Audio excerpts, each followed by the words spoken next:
Good day and welcome back to another DBZ Dokkan Battle video. In this video we're going to be taking a look at the no item run of the Fighting Legend Frieza event that has come to DBZ Dokkan Battle. Now, kind of like a full disclaimer here, honestly speaking, it's not really that hard an event. It's hard. For new players it's hard. Even for players that have been playing for a couple months, it'll be challenging. I'm not saying that it's super hard or super easy, but what I am saying is it's not the hardest event to no item. In fact, it's probably one of the easiest events to no item. It follows the same principles as the Fighting Legend Vegeta and Fighting Legend Goku. If you have units that can stack, you are basically able to win the fight. It's not hard in that sense. It's a very easy, strategically designed like events. They're longer, they have bosses with more health, they are just kind of these slight attrition battles. The only thing is that obviously from like a numbers standpoint, this just doesn't hit at the same immediate level as like Red Zone. And that's not to say every event has to be like that. I hope people understand that. You don't need every event to be a Red Zone level difficulty event. I think a lot of people tend to misunderstand and think that they have to have Red Zone level difficulty all the time and that's what people want. I don't believe in that, but I definitely think this event is more of a mid or interim event that can lead you to things like Red Zone. With that being said, no iteming it, very simple kind of logical rule to follow. You don't need to use this team, but you'll just need a team that has some kind of stacking decent tank. Anyone that has around 3k, or sorry I should say 300k in terms of defense and something like guard is pretty much going to be fine here. Or a unit that has like 300k defense and like 50% damage reduction. All of these things pretty much going to leave you to being ready to go.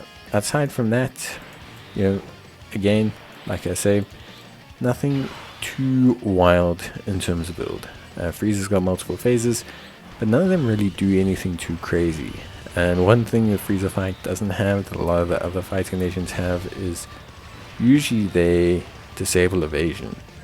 So a lot of the times they disable evasion, in the final phase, they make it harder for you to evade.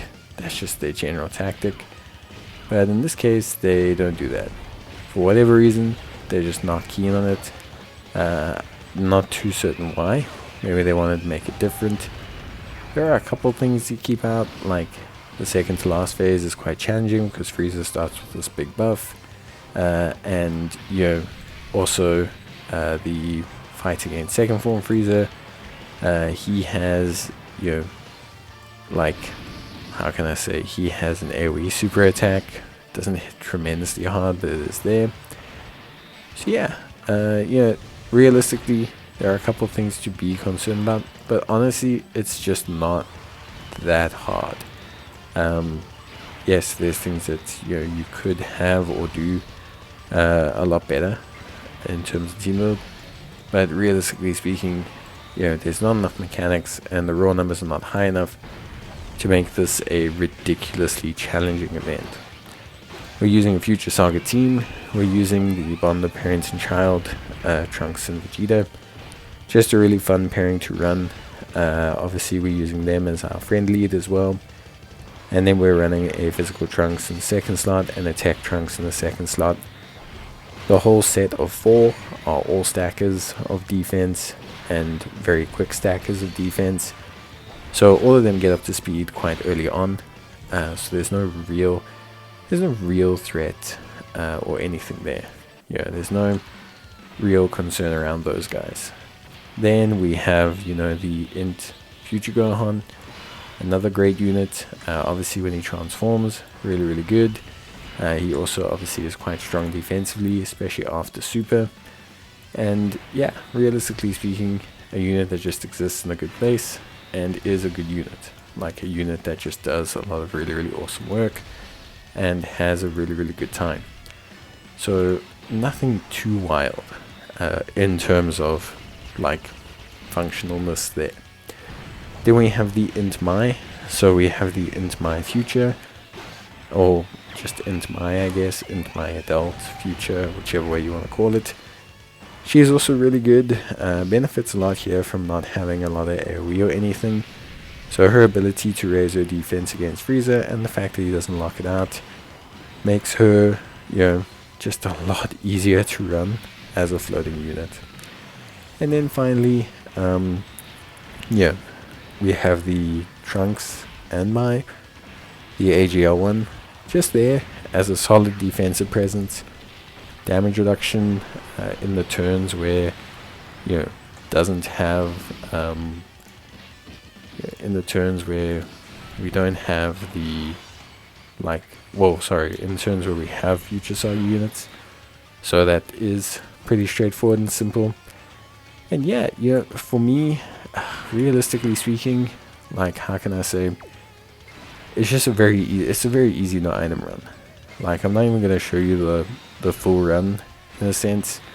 I'll just be skipping, one or two phases, because it's, once you get past like the 500-400k bracket, you can't really like lose out to Frieza in terms of raw output.